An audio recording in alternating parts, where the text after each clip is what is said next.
ये सवाल तो हमेशा से है। ब्रह्मांड बहुत बड़ा है, सच में बहुत ज्यादा। जब हम रात के आसमान की तरफ देखते हैं, हमें अनगिनत तारे दिखते हैं। हर एक तारे का अपना सोलर सिस्टम हो सकता है। इतने सारे स्टार्स के साथ यह सोचना मुश्किल है कि यूनिवर्स में सिर्फ हम ही इंटेलिजेंट लाइफ हैं। लेकिन अगर दूसरी सिविलाइजेशंस एग्जिस्ट करती हैं, तो वो कैसी होंगी? सदियों से इंसान इस सवाल के बारे में सोच रहे हैं। हमने कहानियां सुनाई हैं, किताबें लिखी हैं और फिल्में बनाई हैं, सब एलियन लाइफ कैसी होगी ये इमेजिन करने के लिए। कुछ लोग ऐसे क्रीचर्स इमेजिन करते हैं जो हमारे जैसे ही होते हैं, बस कुछ एक्स्ट्रा लिम्स या अलग स्किन कलर के साथ।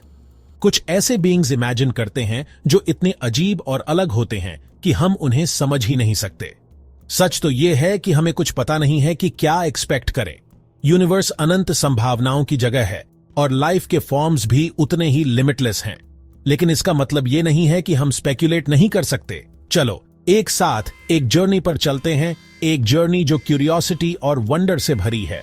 चलो एक्स्ट्रा टेरेस्ट्रियल बीइंग्स के पोटेंशियल अपीयरेंसेस, टेक्नोलॉजीज और सोसाइटीज एक्सप्लोर करते हैं। कौन जाने, शायद एक दिन हमें उस पुराने सवाल का जवाब मिल जाए, क्या हम अकेले हैं? जब हम एलियंस के बारे में सोचते हैं तो अक्सर ह्यूमनॉइड फिगर्स इमेजिन करते हैं। 2 आर्म्स, 2 लेग्स, ऊपर एक हेड।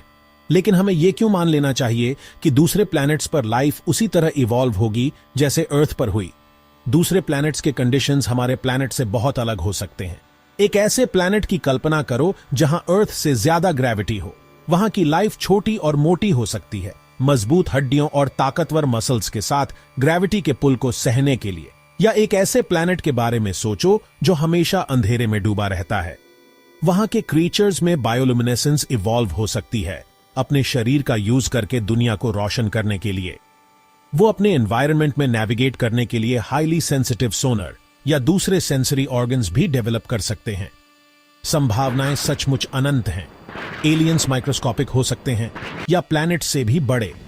वो सिलिकॉन बेस्ड लाइफ फॉर्म से बने हो सकते हैं या कुछ और भी अजीब जिसकी हम कल्पना भी नहीं कर सकते। सीमा सिर्फ हमारी कल्पना है। अगर एलियन सिविलाइजेशंस एग्जिस्ट करती हैं, तो वो हमारी सिविलाइजेशन से लाखों या अरबों साल पुरानी हो सकती हैं। सोचो, उस समय में उन्होंने कितनी टेक्नोलॉजिकल एडवांसमेंट्स कर ली होंगी। उन्होंने इंटरस्टेलर ट्रैवल पर महारत हासिल कर ली होगी, लाइट की स्पीड से भी तेज गैलेक्सी में ट्रैवल करते हुए। शायद उन्होंने स्टार्स की पावर का यूज करना सीख लिया होगा, ऐसे एनर्जी सोर्सेज बनाकर जिनके बारे में हम सोच भी नहीं सकते। उनकी टेक्नोलॉजी इतनी एडवांस्ड हो सकती है कि हमें जादू जैसी लगे। उन्होंने टेलीपैथी, टेलीकिनेसिस या टाइम को मैनिपुलेट करने की एबिलिटी भी डेवलप कर ली होगी। हमारे सबसे एडवांस्ड कंप्यूटर्स उनकी टेक्नोलॉजी के सामने सिंपल खिलौने जैसे लगेंगे। बेशक ये सब सिर्फ अंदाजा है, लेकिन यूनिवर्स रहस्यों से भरा है और पॉसिबिलिटीज के बारे में सोचना एक्साइटिंग है। एलियन सिविलाइजेशंस के सोशल स्ट्रक्चर्स को इमेजिन करना उतना ही मुश्किल है जितना उनके फिजिकल फॉर्म्स को। क्या उनके फैमिलीज, गवर्नमेंट्स या रिलीजन्स होंगे जैसे हमारे होते हैं? या उनकी सोसाइटीज ऐसे तरीकों से स्ट्रक्चर्ड होंगी जिनके बारे में हम सोच भी नहीं सकते? शायद वो कंपटीशन और कॉन्फ्लिक्ट की जरूरत से आगे भी आज गए होंगे, परफेक्ट हार्मनी और कोऑपरेशन में रहते हुए। या शायद वो एक हाइव माइंड से रूल्ड होते होंगे, हर इंडिविजुअल एक बड़े ऑर्गेनिज्म के सिंगल सेल की तरह एक्ट करता होगा। गुड और इविल, राइट और रॉन्ग जैसे कंसेप्ट्स की उनकी समझ हमारी समझ से बिल्कुल अलग हो सकती है। उनकी आर्ट, म्यूजिक और लिटरेचर भी उनके फिजिकल फॉर्म्स और टेक्नोलॉजीज की तरह एलियन होगी। एलियन सोसाइटीज की कॉम्प्लेक्सिटीज को इमेजिन करना सचमुच माइंड बॉगलिंग है। लेकिन यह हमें याद दिलाता है कि जीने का हमारा तरीका बस कई पॉसिबिलिटीज में से एक है। तो हमने एलियन अपीयरेंसेस, टेक्नोलॉजीज और सोसाइटीज के बारे में बात की, लेकिन उनके प्लैनेट्स का क्या? उनकी दुनिया कैसी दिखेगी? एक ऐसे प्लैनेट की कल्पना करो जिसके 2 सन्स हों, जहां दिन लंबे और रातें छोटी हों। दोनों सन्स से एनर्जी अब्सॉर्ब करते हुए प्लांट्स रंगों से भरे हो सकते हैं। क्रीचर्स के कई आईज इवॉल्व हो सकते हैं ब्राइट, कॉम्प्लेक्स लाइट में नेविगेट करने के लिए। या एक गैस जायंट की कल्पना करो जिसके एटमॉस्फेयर में फ्लोटिंग सिटीज सस्पेंडेड हों। इनहैबिटेंट्स लो ग्रेविटी में रहने के लिए अडेप्ट हो सकते हैं, हल्की बोन्स और बॉडीज के साथ। वो एयरशिप्स में ट्रैवल कर सकते हैं, स्वर्लिंग क्लाउड्स में उड़ते हुए। एलियन वर्ल्ड्स की पॉसिबिलिटीज भी उतनी ही एंडलेस हैं जितनी एलियन लाइफ की। हर प्लैनेट अपने यूनिक कंडीशंस के साथ लाइफ और सिविलाइजेशन के एक बिल्कुल अलग फॉर्म को जन्म दे सकता है। Section 6, the great unknown, embracing the mysteries of the Cosmos.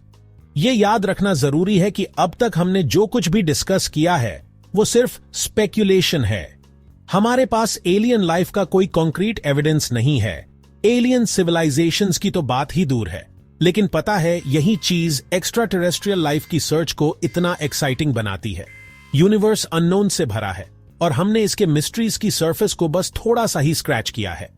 हर नई डिस्कवरी, डेटा का हर नया पीस हमें कॉस्मोस में अपनी जगह समझने के एक स्टेप करीब लाता है। हमें शायद कभी पता न चले कि एलियन सिविलाइजेशंस कैसी दिखती हैं, कैसे रहती हैं या क्या मानती हैं, लेकिन इससे हमें सवाल पूछने, इमेजिन करने, एक्सप्लोर करने से नहीं रुकना चाहिए। नॉलेज की खोज सबसे जरूरी ह्यूमन एंडेवर्स में से एक है और यही चीज हमें वो जानने और वो सोचने की बाउंड्रीज पुश करने के लिए ड्राइव करती है जो पॉसिबल है। Section 7, keep looking up, the search for extra terrestrial life continues. Extra terrestrial life की सर्च एक ग्लोबल एंडेवर है।